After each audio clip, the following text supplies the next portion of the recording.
Okay, welcome to the Karen Mitches podcast. Today we have Brian Couto. Hey Karen, how's it going? I'm so excited. This is fun. I know. Thanks so much for coming, Brian. How are you? I'm doing okay. It's great. It's the change of the weather. Yeah. Right? We got our Toronto Blue Jays in the World Series today. We just had Halloween. Yes. It's Scorpio season. Yeah, let's freaking go, huh? So much stuff. It's so there's so much stuff going on. Well, yeah, it's crazy because when the audience watches this, we'll have already won the World Series. Yes, if they didn't win because of this, then we're going to be blamed for this. I'll edit this part out. Right, you got to edit this part out. You know, I got my thing. It's funny because everyone has their, what do you call it, superstitions? Yeah. Do you have any superstitions? Around baseball? Well, around anything in life, because... I have, like, a lot of superstitions. Right? Yeah, I don't even know where to start. Like, I do a little knocking on wood sometimes. Yeah, I know. You know when you cheers people? When I cheers, you have to take a drink. Yeah. Yes. Okay, when the movie Gladiator came out, I remember, like, reading this thing that where that came from was, like, back in the day, there was a lot of poisoning.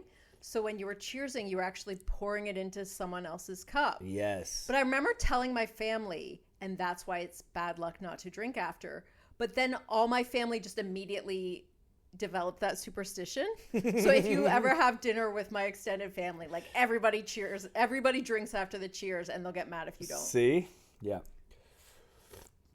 But you're right.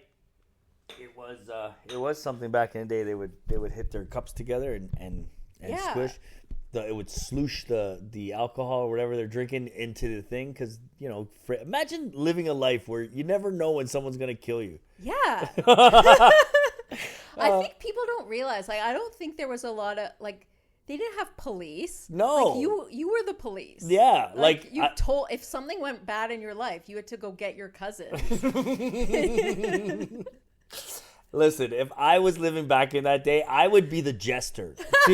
That's who I would be. I forget about being the king. I want to be beside the king and just talk shit about everybody. It's the safest and most dangerous position. It is. Like, see, and that's where, like, stand-up comedy, I think it almost is like that, like the jester, because the jester would make fun of things, societal things, right? Yeah. Because he's saying it.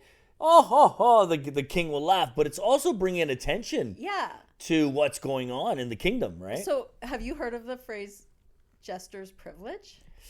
That sounds good. It's just that whole thing that, like, some people, like, you're just allowed to be critical. Yes. Because you're funny. Yes, like I get away with so many things because of the way that I say things that other people are thinking, but they don't want to say it. So they're like, "Oh, you shouldn't say that," but they're secretly like, you know. And I think it's a little win for everybody. Like, I think life's too short. Yeah. Life's too short to be living behind, like, oh, I can't say this, can't do that. Listen, if you're not maliciously trying to attack somebody, and maybe you're just bringing things to light, then I think that's a good thing. Yeah. You know what I mean?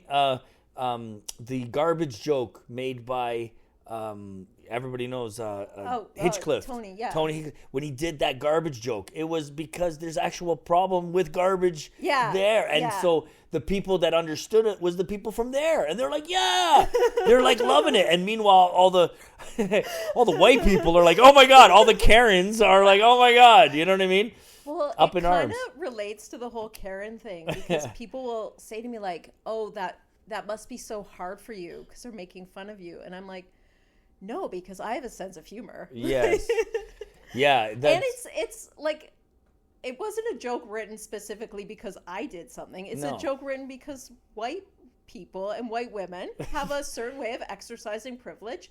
And if the least people do is make fun of you for it, like, consider yourself lucky. It's a good way to find out. A little. You know? Do you ever get with your name stuff? Do you ever get stuff like people always like you hear the same freaking joke, the Karen jokes and stuff? Like, do you get that a lot? Honestly, I get like no. I feel like I get the jokes, but there's nothing like too cliche that everyone says. Sometimes it's just like people like just just saying, "Oh, Karen," and kind of like laughing, and it's just kind of like, are you a Karen in real life? Yeah, like, and it's kind of like a fun, like it's a fun way to meet people. Yes, like, you're a person that could take that joke and you can.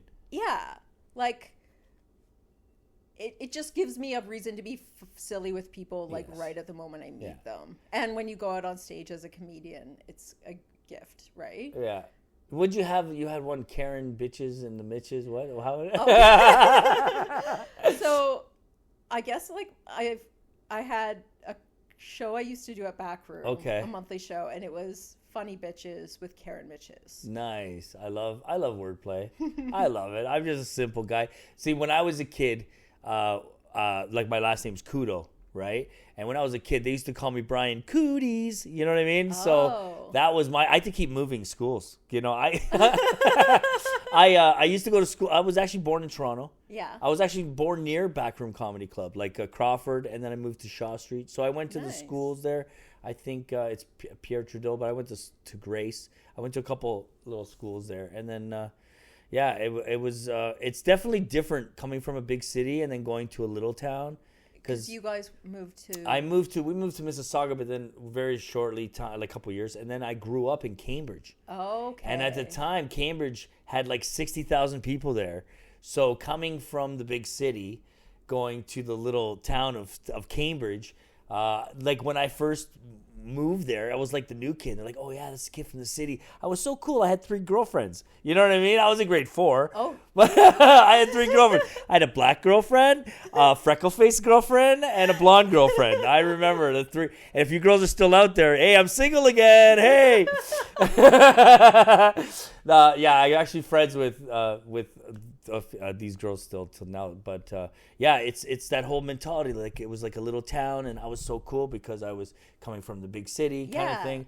So street cred. Yeah, and so it worked with. But what I learned at a young age is you're the coolest person in this crowd, but then this crowd doesn't like you because they're kind of jealous of you. Yeah. Right. So I had my Greek friend that now we're best friends. But him and his brother used to beat me up all the time. Oh, yeah. Right? He was my age and his brother was a couple years older. And then it was me and my little brother. Did he feel like you were stealing the attention I from think him? So. I think it was a bit of that attention stuff because he was a funny kid. Like the Greek kid seeing the Portuguese kid show up and being like, "No, I'm the funny one." Yeah, I'm the funny European guy, like making all the newfies laugh, like, you know. But yeah, that's you get a little bit of that stuff. But I've always had that. I've always been. When there was a bully, like I would be the guy to start making fun of the bully in front of everybody, right? I always made sure there was a crowd. I wouldn't get beat up by myself. I can make fun of you, but then he's going to beat me up. No, I would make sure there's a crowd so that the whole group would laugh at the bully, and then the bully would give up. I totally feel that. And I think, do you find like one of my guy friends has this thing where I feel like he just will sometimes just repeat what somebody's done and just be like, "Hey, do you remember last night when you were drunk?" And then he'll just say what you did. And it's like the gentlest way. Everyone laughs, and then that person sort of knows what they did. Yeah, they'll never do that again. Like, don't ever. Yeah, that's a gentle scold. And it's funny. Yeah, a gentle scold. But you're a little bit more like truth to power. Yeah, because I don't like seeing people taken advantage of. I don't like seeing people getting bullied. Like, I don't like that stuff. I think everybody should be given the a fair and level playing field. I think just because you think your ideas are right, sometimes you should listen to that idea that maybe is coming from that person that you think you're better than. Yeah. If you really listen, sometimes some really sensible things come out of other people. And over the years, I've learned, because I'm a big personality, right? But when I walk into a room, like everyone's gonna see me. Yeah. So that could be. When we just had lunch together, and I noticed like as we leave the restaurant, like you just like said goodbye to like everybody, the staff, and I was just like that. It's just a mentality, I think. Yeah. You're just like and I like that. I like it. And it kind of snaps everybody out of our monotony, Yeah. Because I think sometimes people get in that focus of just getting your job done or just getting through the day. You're white knuckling it the whole way. Yeah. And I'm like, guys, too short. Time's too short. We're here for a good time, not a long time. Yeah. So, like, hey, if I see something funny, I'll say something and do something so that we all laugh about it. And then, okay, let's get back to work. You know what I mean? I want to say I'm like, I have the opposite problem. Like, where I am, like, yeah, I'm just trying to get shit done. Yeah. And oftentimes, like, forgetting to enjoy myself. You have to enjoy. Life is a journey. You know what I mean? And all the things that we miss along the way, if you're that kid in the car that's like, hey, when are we getting there? When are we getting there? Versus the kid in the car who's looking out the window and, oh, look, there's cows. And, oh, look at the bill. You know what I'm saying? Yeah. So it's a journey. And I've rushed through a lot of parts of life. Yeah. And now I'm starting to slow down and kind of take it in and absorb it. And, if I go to bed every night when I go to bed, I'm like, did I do my best today? And I wasn't doing this the whole time. I haven't been doing like that. But I think, did I do my best today? And I kind of think back and I'm like, okay, tomorrow I'm going to try to do this. And then it just makes it interesting. And it makes life like you got something to look forward to tomorrow. Yeah. Right? So that's kind of how I like to do it in life. So I don't like to see people getting picked on. I don't like that kind of stuff. And I had like my little friend, his name was Regis, and he was really good at baseball. That's why I'm thinking of it. And one time he peed his pants in the bus. You know what I mean? Like, poor kid. And he peed his pants. So, the bully goes, "Oh, he peed his pants." I'm like, and so what do I think of? I'm like, well, he peed his pants, but he's going to go home and get changed. You're still ugly. You know what I mean? And everyone, ha! And then he stopped making fun of Regis, right? Yeah. And then that's kind of how it went. Like, I don't mind making fun of people. Here's the thing, comedy, we make fun of people. Yeah. Like, I'll make fun of something of yours. You'll make something of mine. But we're making fun for everybody to laugh and have a good time. Yeah. I'm not making fun of you to make myself feel better and you to go home and cry. Yeah, because sometimes there is that vibe of like, oh, I've got to get one over on you. Yes. Like some people take it that way, but I think it's more like just everybody's got something that's mockable, and it's and that's what makes us unique and different and fun. Yeah. Like, that's what the world is. It's all these different colors, and you're painting a beautiful painting with it all. I think being out all the time, like seeing other people doing comedy, made me less judgmental of myself, because it's like so many things I'm embarrassed about or I really don't like about myself. You hear other people talking about it, then you're like, it's just a thing. It's like, just a thing, and I'm not as bad as that guy. Oh my God. God bless. Right? Like when you see a comic bomb once in a while, it's like, oh, thank God. Thank God. When I have, like, when you're at a place and they're just something and you're like, okay, and I don't take comfort in other people's pain. No. But it's refreshing knowing that everybody goes through it. Yeah. And it's like, what do you do with it when it's happening to you?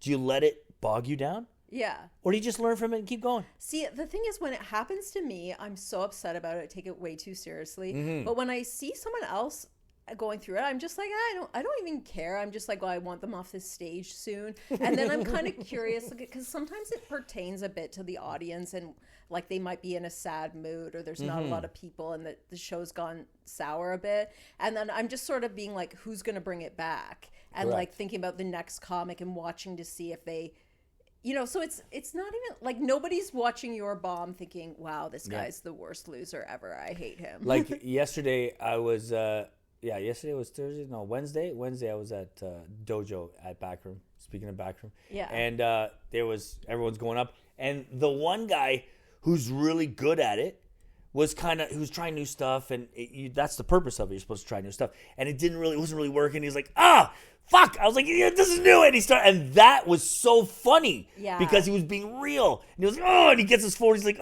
this is funny. I swear, guys. And he's like, you know what I mean? And so, that whole thing. And then you have other people that went up and they're like, I didn't even know we were going to do something today. So they start just ad-libbing, and then you find the funny. Yeah. And I think as long as we're making fun of each other or taking a little, taking taking a little, not like, it's just when you see someone else mess up too, it's like, we're all human. Yeah. We're all human. And as long as you're not like, ha ha, like really poking at somebody, I think it's okay to laugh. Like, that's what we're here for. Yeah. Like, especially when people are on stage doing their thing.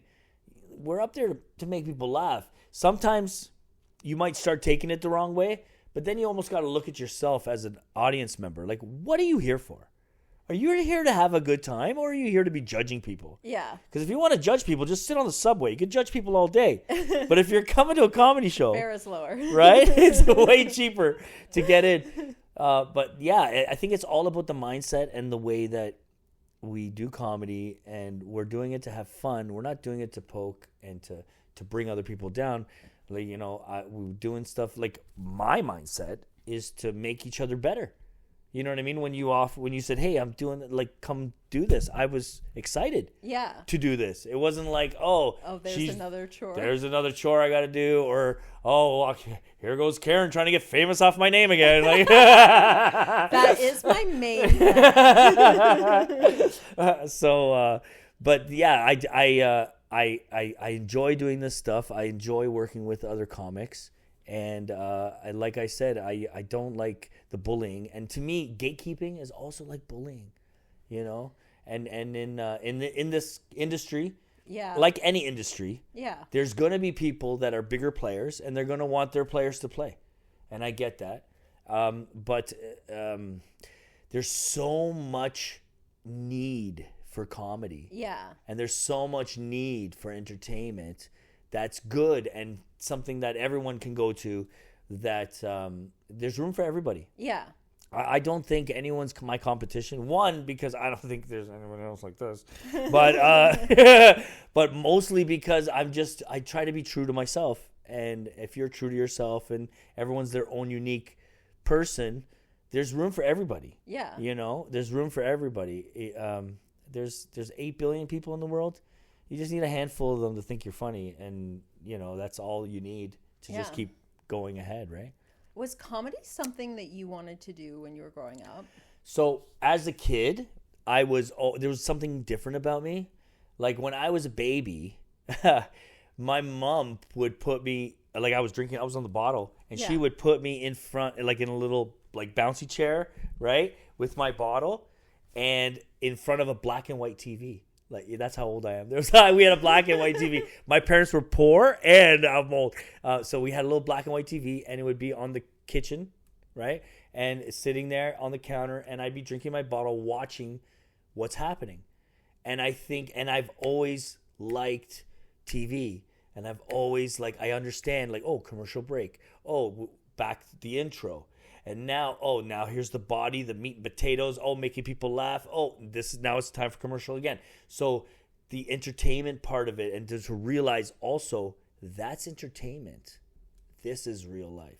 Yeah. And as a baby or as a child, I already knew that was pretend. Yeah. Right? So watching that kind of stuff, I kind of started relating. And then I would mimic stuff. So then my parents are like, hey, do the Steve Urkel. You know, and I'd be like, did I do that? And all that stuff. And I would do it perfectly. Like, I couldn't do it now because I'm, you know, the voice is different. Yeah, now to practice. Jesus Christ, like, pull up my pants up to my chest. Like, but yeah, I would entertain family and everything. Hey, Brian, do the thing, and do this. And I used to do all these things. I remember even in church, because I was a Jehovah's Witness. Wait, what? Yeah, I was a Jehovah's Witness. That's just because I know you're Portuguese, so I was really ready for you to say I was Catholic. Yeah, I was born Catholic, and then around 3 or 4 years old, about 4, my dad let him in, and don't ever answer the door. Don't answer the door, and he opened the door, and so we became Jehovah's Witness. I think my parents were just super cheap, and when they heard that there was no Christmas or birthdays, they were like, "This is perfect. We're having another kid." I know everyone in comedy has trauma, but I think there's no trauma like being raised Jehovah's Witness. Here's the thing. Everyone teach their own, and I'm not gonna, teach their own. If you want to be in a cult, that's up to you. You could do whatever you want.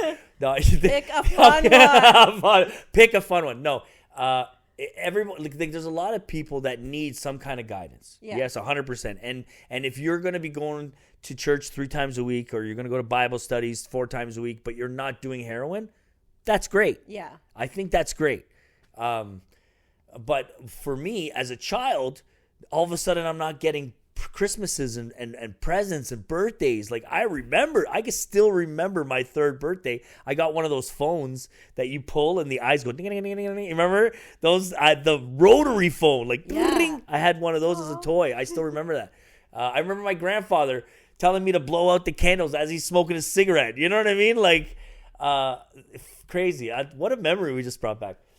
So I remember all that fun stuff as a kid, and then when we changed religions, all of that stopped. Oh my God. And I was like, what the heck? But then I started making speeches, like reading parts of the Bible and giving a little essay speech, and I would go up in front of people at a young age, like 10, 12 years old.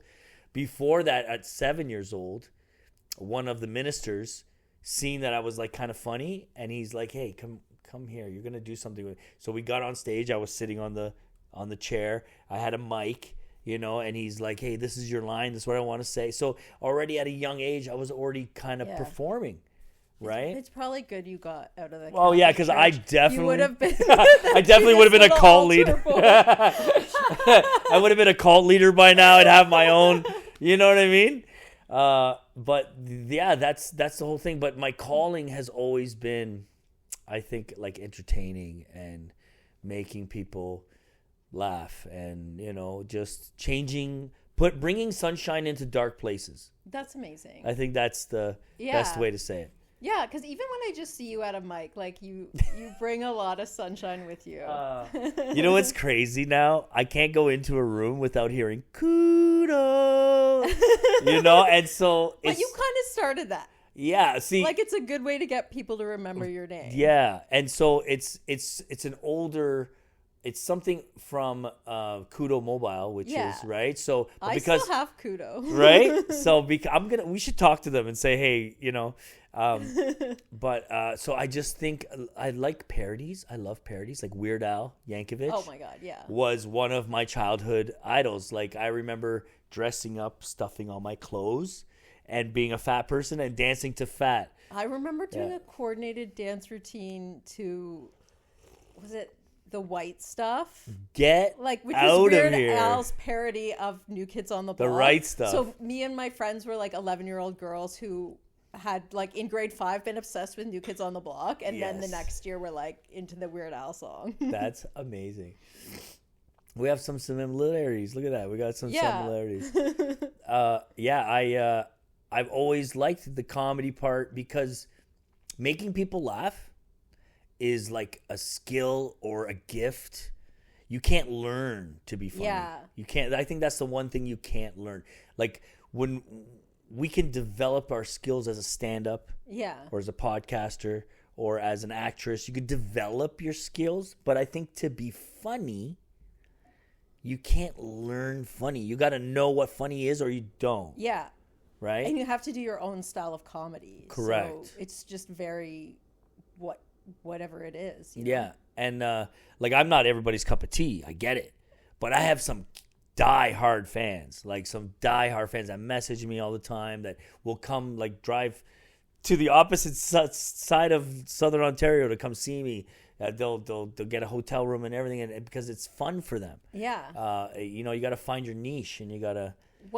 What do you remember about like when you were sort of like just starting stand up? Like, did you have a period where you had to find your voice, or did it come really quick?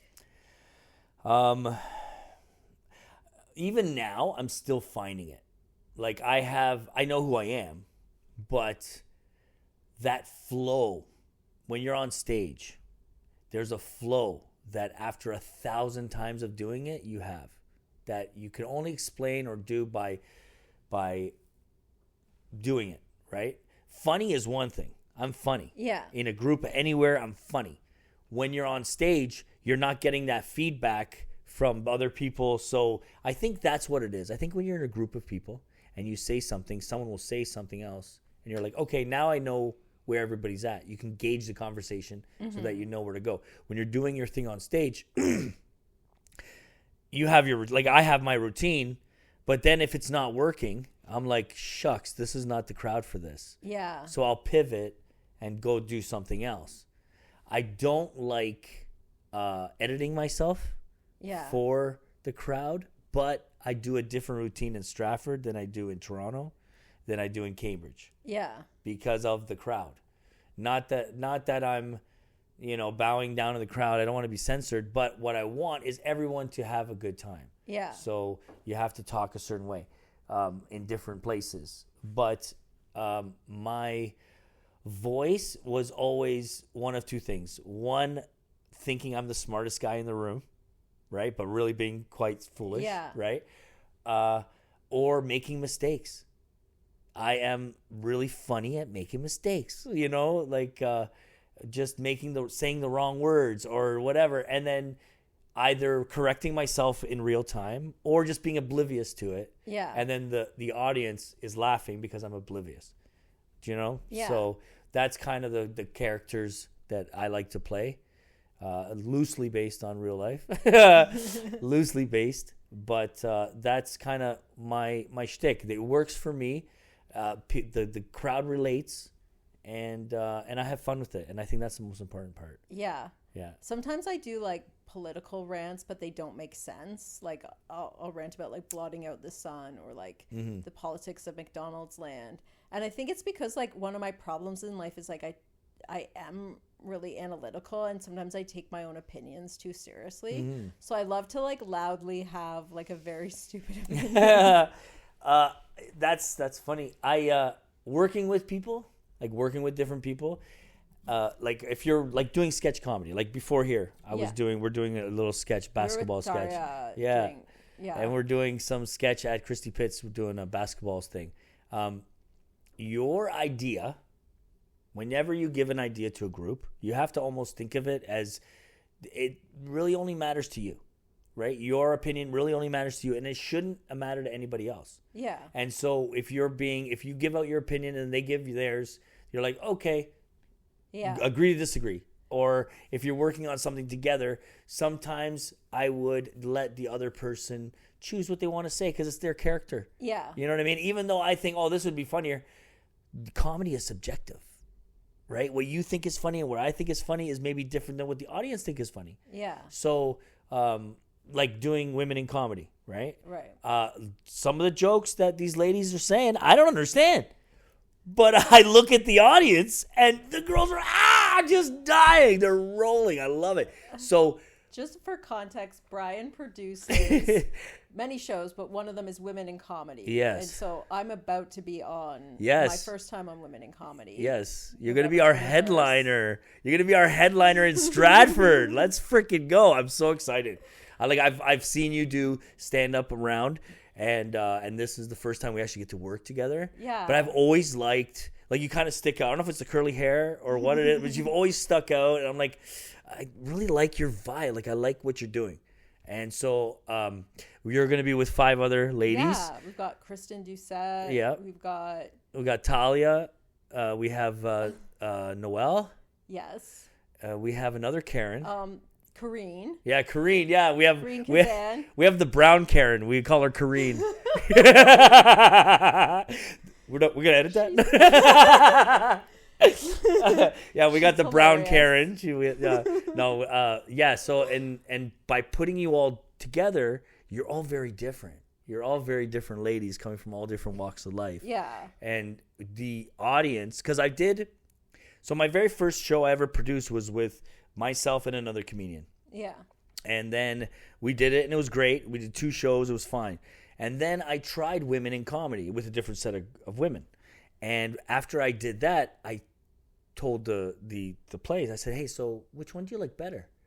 Now, the original comic had 15 years experience. Yeah.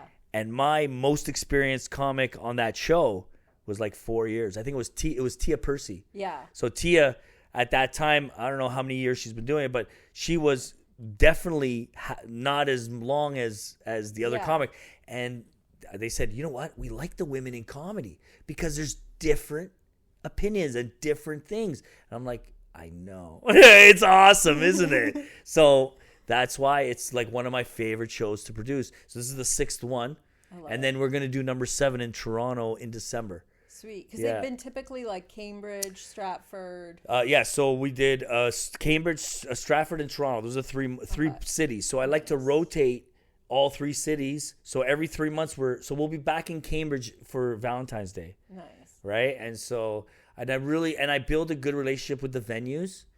The venue now in Stratford is triple the size of when we started. That's amazing. Yeah, we started with 50 people. Now we could put 150 people in this new venue that they do weddings at and everything. It's a beautiful venue. So that's what I mean. Like, we're doing the right thing. Like, I just keep pushing ahead. Okay, so tell me about your kind of, like, what is it about producing, like, because I struggle with it, but I feel like you... have taken to it. Yeah. Like it suits you. Explain the secrets of producing. I know I can't be taught, and it's not so much that, but I just like, why do you think you took to it? So I think for a couple of reasons. One, I like to be in charge of my own destiny. Yeah. Okay. I like to be in charge of my own destiny. So, if I'm going to wait for someone to put me on their show, you're going to wait for a long time because people are doing their shows. They're busy. They're putting themselves on their shows. I had to find a market that wasn't really tapped yet. And even though the Tri-Cities, like Cambridge, Kitchener, Waterloo, has the most comedy shows per capita, even more than Toronto. I didn't know that. Yeah. So it's the fastest growing for comedy shows. When I did my comedy show last year, there was 31 other comedy shows within an hour drive of my comedy show. Oh, wow. And so to sell out, but have 31 competitors within an hour is pretty good. Yeah. And one of the secrets for myself is one of two things. One, have a lot of friends. But you have to be a producer. And that's what I like to do, the comedy and then producing. I don't like to produce my own show. I like to produce a show where I can just host because the producing hat is such a different hat. Yeah. And so I like to produce by promoting the other talent. You have to have good connections with the venue. The venue also has to want to work to promote. You know what I mean? There's a lot of moving parts. Promotion you can't just do posts and stuff. You have to be texting people, calling people. We're doing a show next week. Mike Rita is coming to Cambridge. We're doing a fundraiser for the Cambridge Winterhawks, the Cambridge Hawks. It's a hockey team. And Mike Lewis, who we produce other shows with together, he called like 150 people in a day. You know what I mean? Like just making calls and texting and thing. You know, we're almost sold out. There's 500 tickets that are almost sold out. Yeah. That's incredible. And that's what I mean. It's the hard work. Like to be any kind of promoter or any kind of producer, you have to fucking work. It's not just about, hey, this is my show. Who wants to work for me? No, man. You got to work. And I've done shows where I haven't made money, but I still paid my comics. Because I'm the big guy, right? So if you want to be the big guy, you got to pay the cost to be the boss, right? So right? So when you come, so my comics are confident. They know Brian's got this, right? Yeah. Everyone pushes together. Everybody. Another thing too is making everybody a part of the show. So everyone has a piece of the show. Everybody wants a piece. So for the comedians, I'm like, hey, listen, for every person you get 10% a ticket.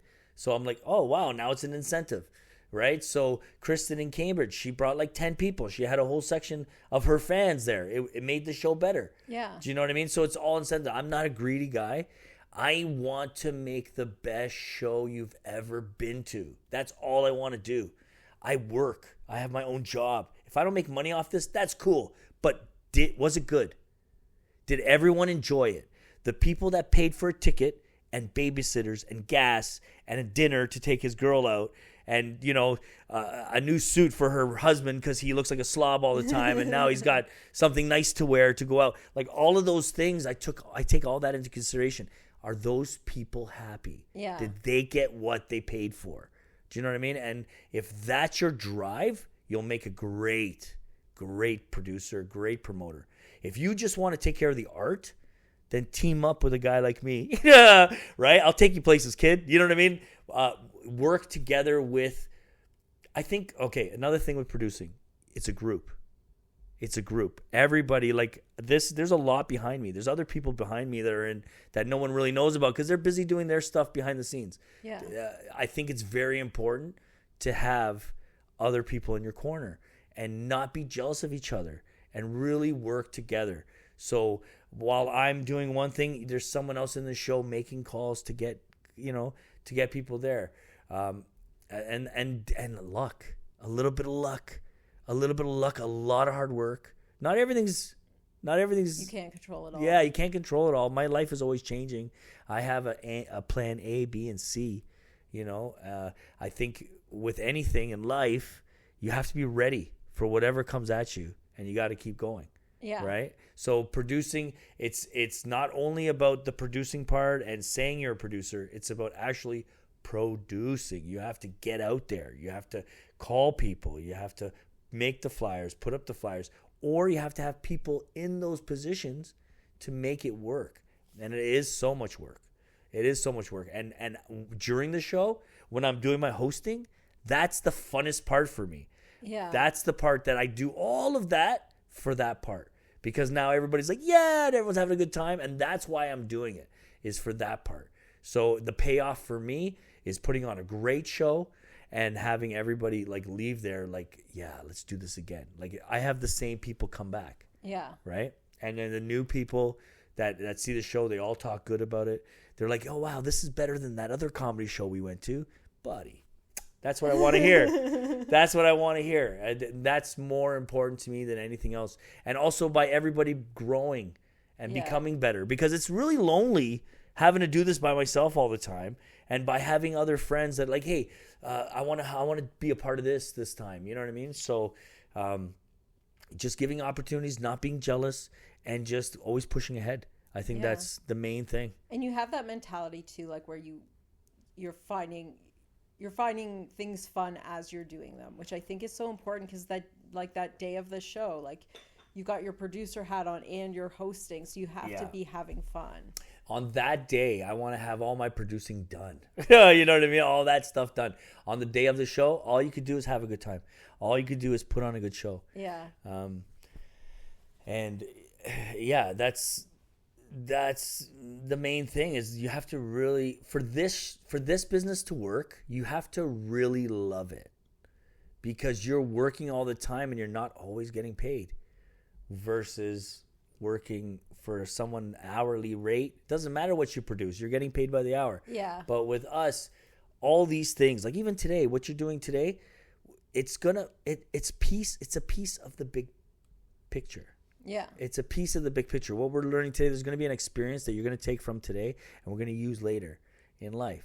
And I think you just have to find your people.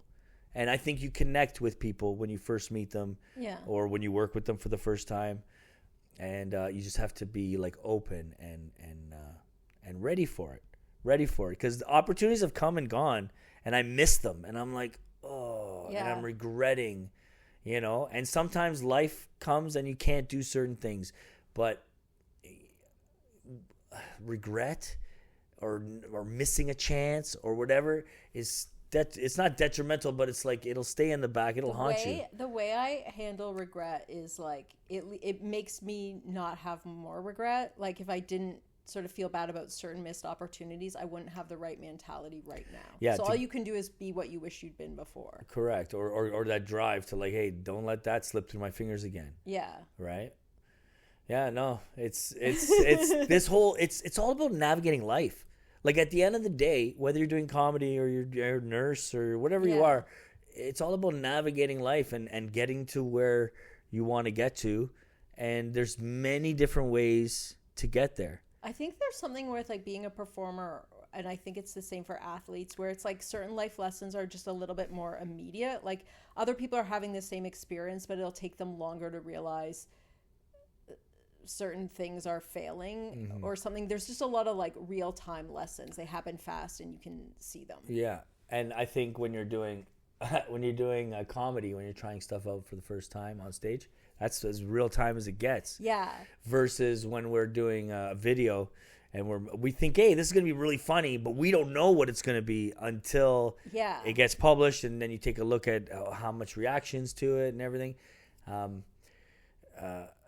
Yeah, but you're getting like that feedback of the group right away, instantaneously, in real time. It's very painful. And sometimes. Honestly, I think stand-up comedy is probably the hardest of all the entertainment. Yeah. Only because hardest, like, it's hard to play the drums, but I mean, if you know how to play the drums, you can play the drums, right? But I mean, hardest as in it so depends on so many factors. Like you could be super funny, but then you have no audience because you're not in the right place. You don't have the right producers helping you. Like who knows what it is? There's so many talented people that aren't even comedians. You know, like some of my funniest friends, like some friends are super funny. They would never get on a stage, right? And like I started a few years back, and I was watching things during the pandemic. So there was some comedians that were, starting out, and I got to see some of them really grow, and now they're doing great things.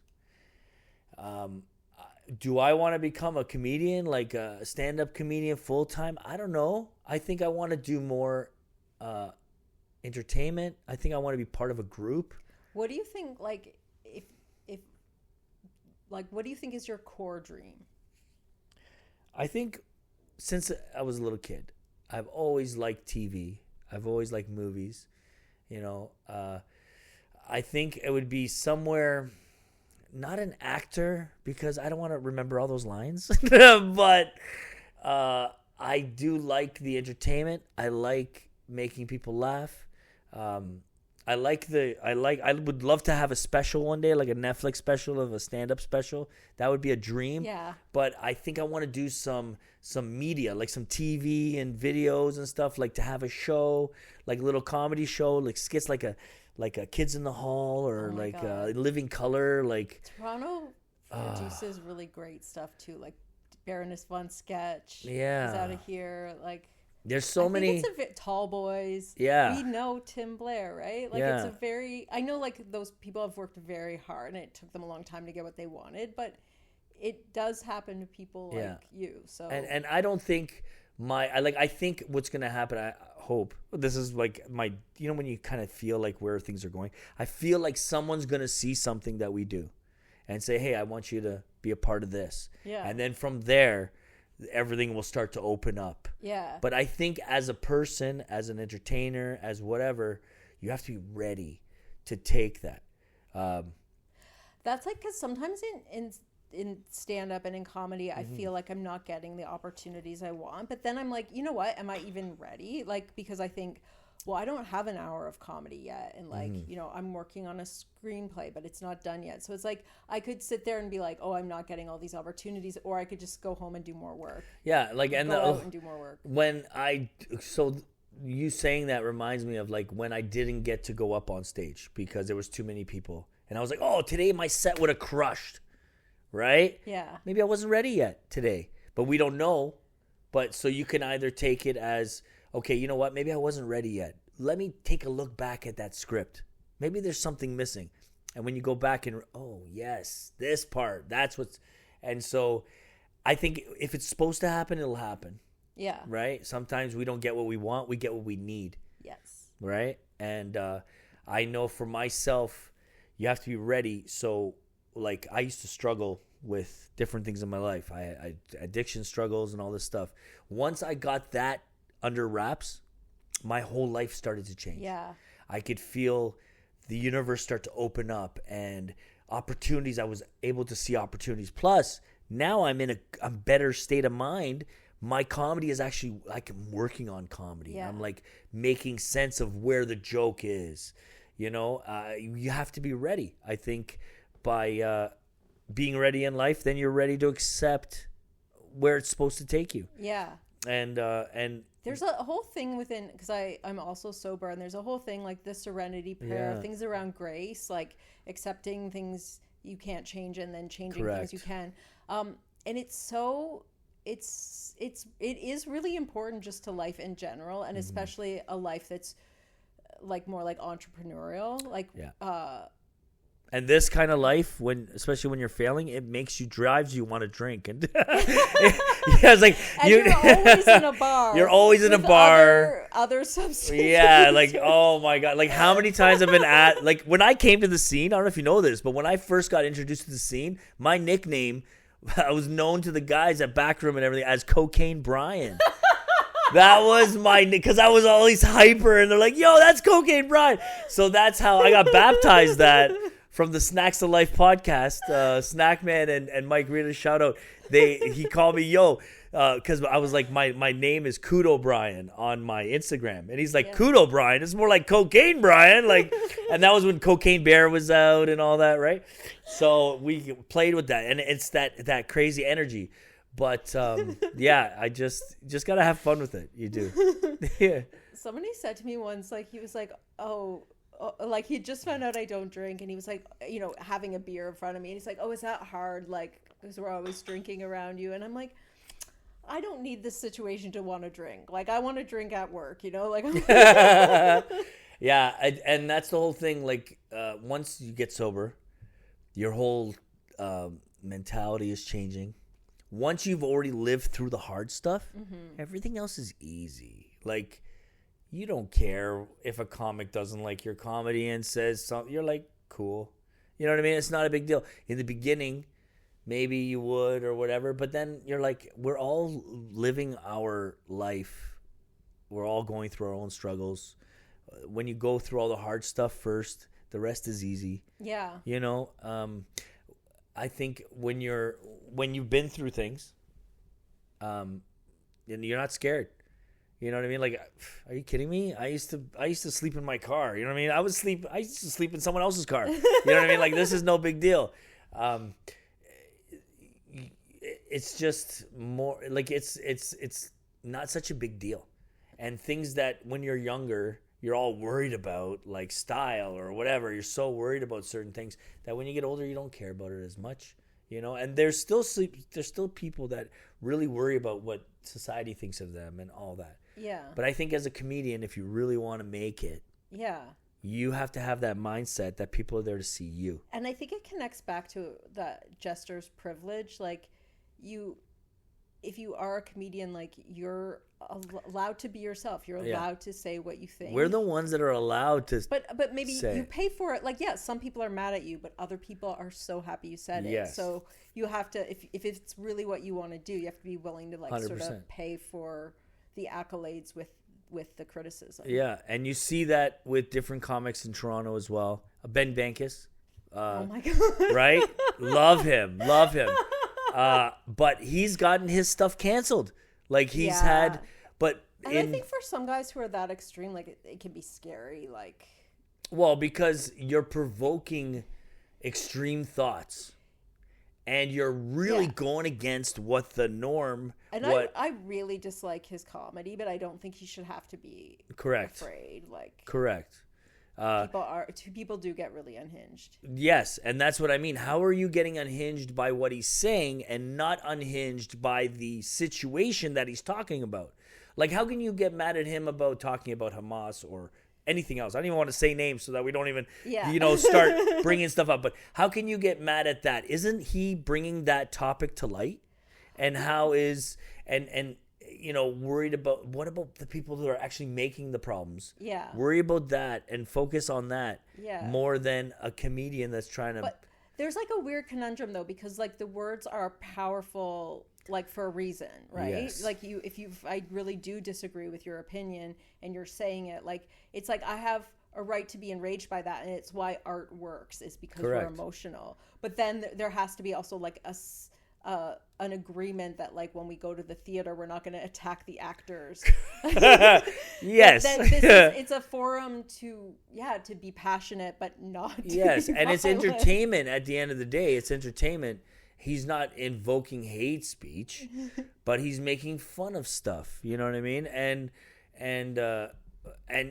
for example, like his concert got what do you call it when you got a bunch of people? His show got canceled.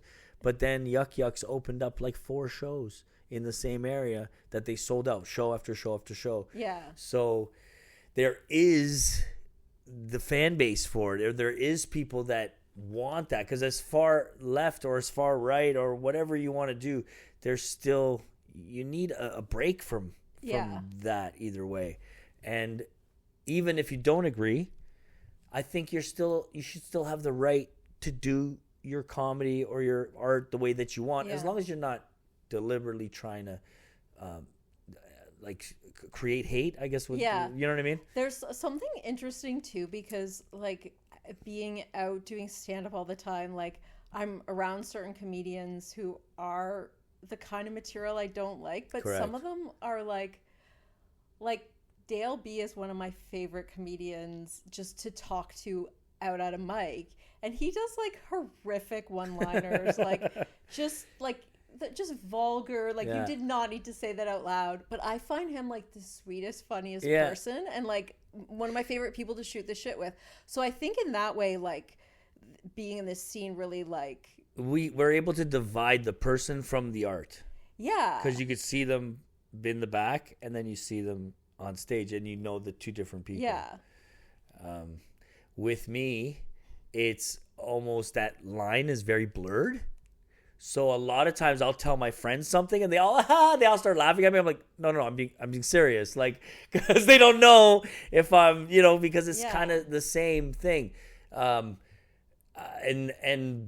by people say, like, by doing our comedy and saying things that people are thinking, then it almost gives them a little bit of relief. And that's why I like to, I'm not a political guy. I'm more of a light and fluffy kind of thing. But if I'm going to make fun of somebody, it's probably going to be me. You know what I mean? It's probably going to be my situations and stuff, just to kind of make it, just to get everybody comfortable. Because I know there's someone who's really good at doing something political, or really good at talking about racial stuff or sexist stuff, and make it funny. I think there's something too that's like, I am really progressive and political, so I do like care about politics, but then I also have to concede like not every position I have is something I came to easily or early, and sometimes like I do want to hear people who think differently from me, because that is how you shape your view of the world. So if you're only around people saying the things you want to hear, like, are you getting the real perspective? Correct. And sometimes even if you don't take on someone else's political belief, just to get a sense of like, this is this guy and he's also a nice person, and it's good to have him in your friend circle, like without, because I know now it's really getting more common for people to not want to be friends with anyone who isn't there. Yeah, and which I think is very dangerous, because then you're only seeing one side of the story. Yeah. And that's why even if I don't agree with you, I defend your right to have your opinion. And that's why we're in Canada. You know what I mean? Canada is supposed to be a free country. My freedom ends where yours start. That's the way I believe. Like, if I want to run around naked outside, that's cool, but not if you have to see it. You know what I mean? Like, that's not fair. Oh, well, I'm not hurting. Yes, you are hurting somebody. You're hurting your eyesight. Like, stop messing with their eyes. But do you know what I see? Where people are like, they want to do what they want to do, but you're infringing on my rights. That's not fair. Like, why are you doing that in front of me or my kids or whatever? Keep it. You want to do whatever you want. Do what you want. But it's when you infringe on other people's stuff. Now, if you're coming to a comedy show, the people coming to the comedy show are coming to your spot. Yeah. So you're doing your comedy. Now, are you using your comedy as a political weapon? Yeah. Or are you using your comedy, what it's supposed to be is to make people laugh. Yeah. And to distract people a little bit. So that's okay if you're doing that. But I think using your platform to like push your own agenda, I think that's pretty, I don't like that stuff. Like I don't like it. And we as audience members it'll click as soon as wait a second, is this guy trying to feed me jargon right now? And he's trying to wrap it up neatly into a comedy show. I hate that. Yeah. Some people, you see it a lot. I don't feel like they go very far, but you're just out at a mic and it's like just some guy wants to give you his opinion and you're like, we all have our opinions. Yeah, we all have our opinions. And I'm not there. Like, why do I care what a comedian thinks, bro? You're a freaking comedian. You're not a brain surgeon. Yeah. You're not what are you talking about? Because of your opinion that you read on Instagram? Like, where'd you get your information from? Like, this is not a P&A. This is not a TED Talk. This is a comedy show. Like, do some freaking comedy. Be funny. Yeah. You know? And I always want people to point it back to themselves a little bit. Yeah. Like, I don't mind learning a lesson or something. Yeah. I don't mind that. Like, that's kind of cute. Like, it shows that you're smart. You thought about your act. It comes back to something. You learn something. Okay, cool. But, I'm not here to learn. I'm here to laugh. Yeah. And I think with comedy, we want to hear someone tell us their mistakes. Yes. Not, like, be better than us. I don't want... Be worse than me. We're going to laugh at you for a bit. Don't be pointing down at me. Yeah, I think for most comedians, they're usually pointing at the funnier things in life or the things that, like, I can't believe this person does this kind of stuff, or I can't believe that. And they could talk about different groups or themselves or their families or whatever, and I think it makes it more personal and funny, right? Yeah. So you have a great voice. Thank you. Do you do voice acting? So I do. So I have done like a cartoon, and I got to be an owl who was a psychiatrist. Like, who are you seeing? You know what I mean? Oh my God. And then I was the Sasquatch, which was like more of a burly voice. And so, so I did this cartoon. It's called Tripper Teddy. Tripper Teddy. Yeah, and it's all about conspiracy theories.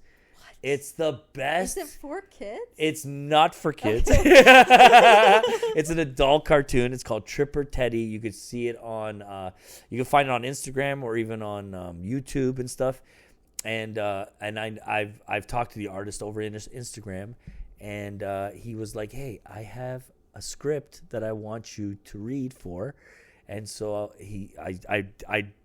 I would read what the script was, and then he did the cartoon to the voice, right?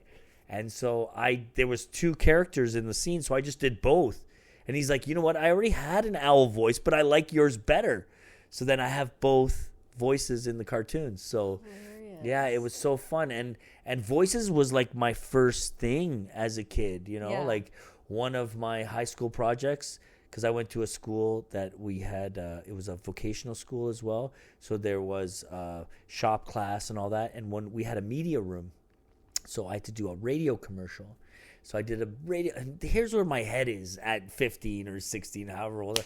I wanted to do a radio commercial on a store called Turbans Are Us.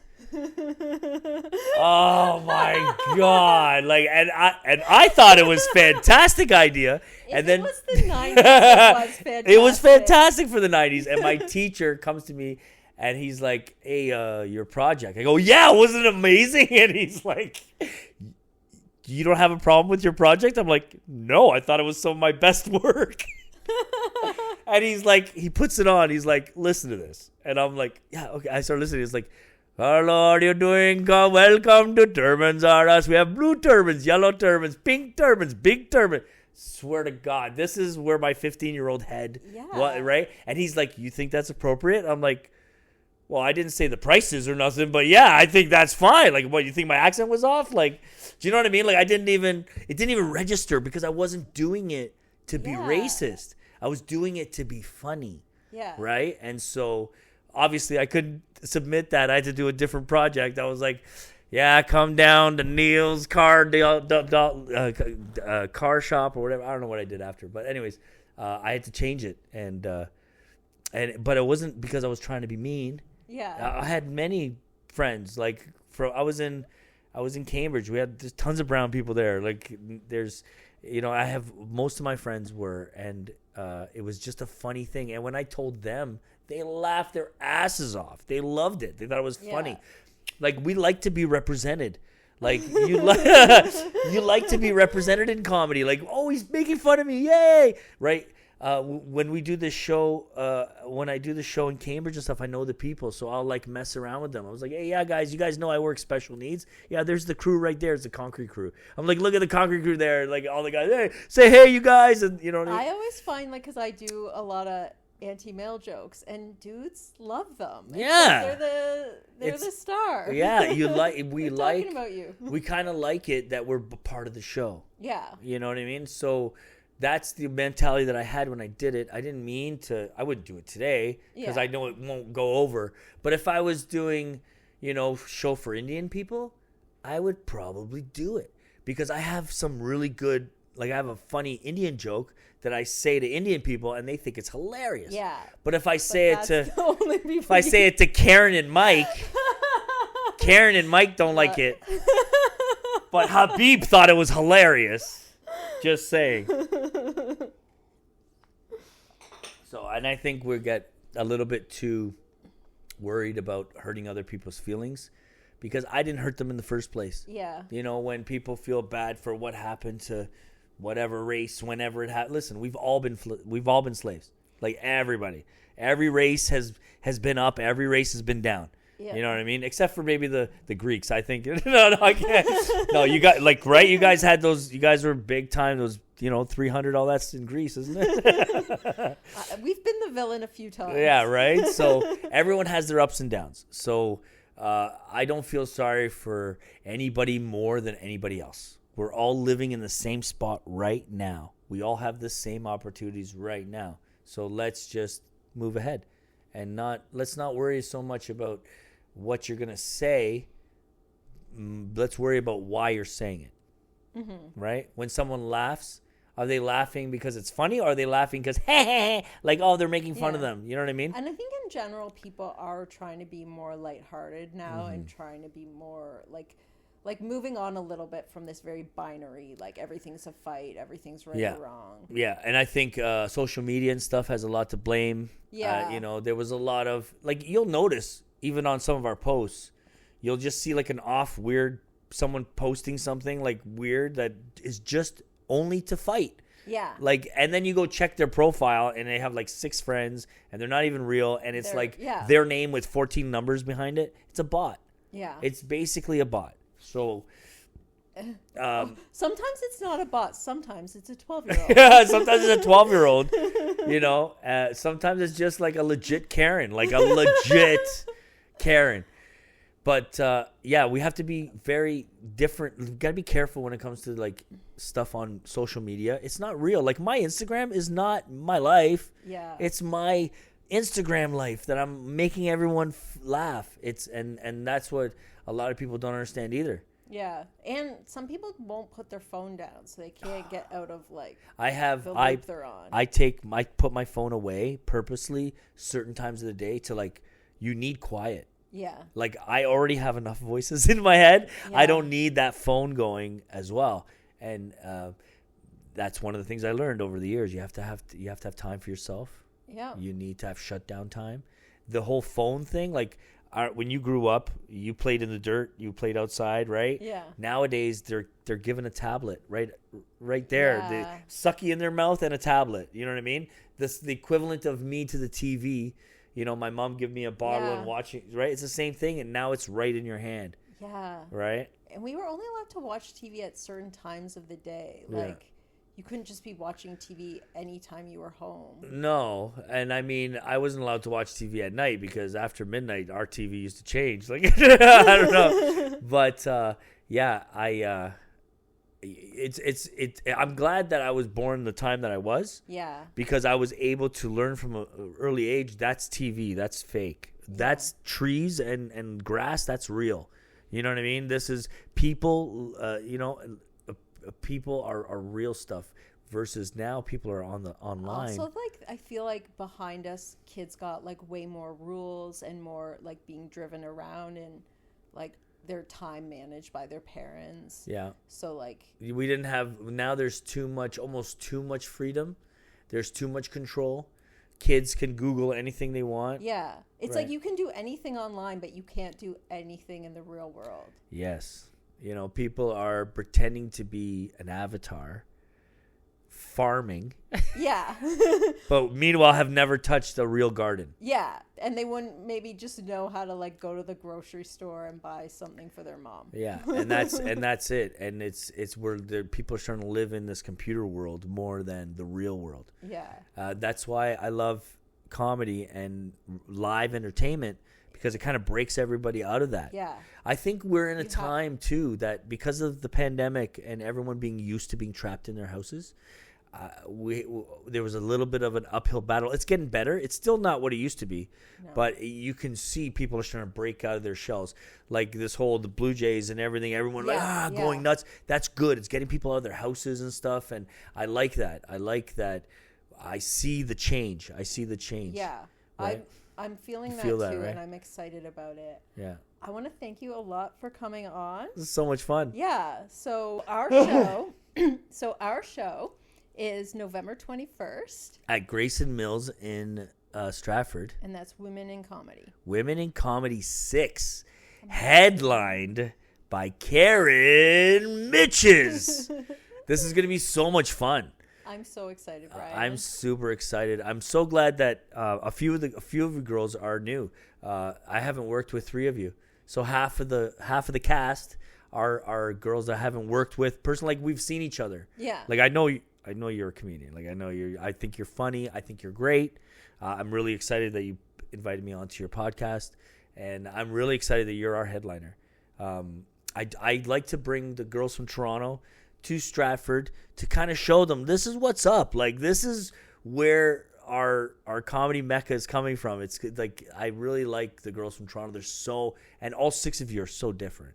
You know, you're all so different. So I'm really excited. We're gonna have 3 girls. We're gonna have our little smoke break in the middle because we even have a sponsor. Like my favorite, it's crazy. My favorite weed. I know you don't smoke weed, but my favorite weed is MTL. And there's something in the weed. So there's CBD and there's THC. And then there's something else that I don't really know the name of. It's not terps or nothing. There's something else in it that actually helps you concentrate. So I find, disclaimer, when I smoke that, about 20 minutes later, I can write some good stuff. Amazing. Yeah, and it kind of helps me focus a little bit, which weed you don't think helps you focus, but that MTL brand, Sage and Sour, it's got something in it that's different than any other weed that actually helps you. Yeah. Hey, that makes me want to smoke. That makes you want to smoke some MTL. So I'm really excited. We have a sponsor. We're working with Little Leaf again. And this is like our 4th show that we've put with Little Leaf already. They're really, really great. And now our venue, we started off with 50 people. Now we have a 150-person venue. So I'm super excited. And I'm so glad that we're doing this together. So I'm so happy. I love it. And where can we find you on socials? So on my socials, you can go to Couto_Brian on Instagram. You can find me. Also, I have my own YouTube page. And I have Facebook, but don't worry about Facebook. Let's just don't check out my Facebook. Yeah, don't. Yeah, unless you're on there. Yeah, unless you're my grandma looking for me. Don't check my Facebook. But everything else is good, and I'm super excited that I was a part of this, and thank you so much. Okay, and go Jays go. Go Jays go.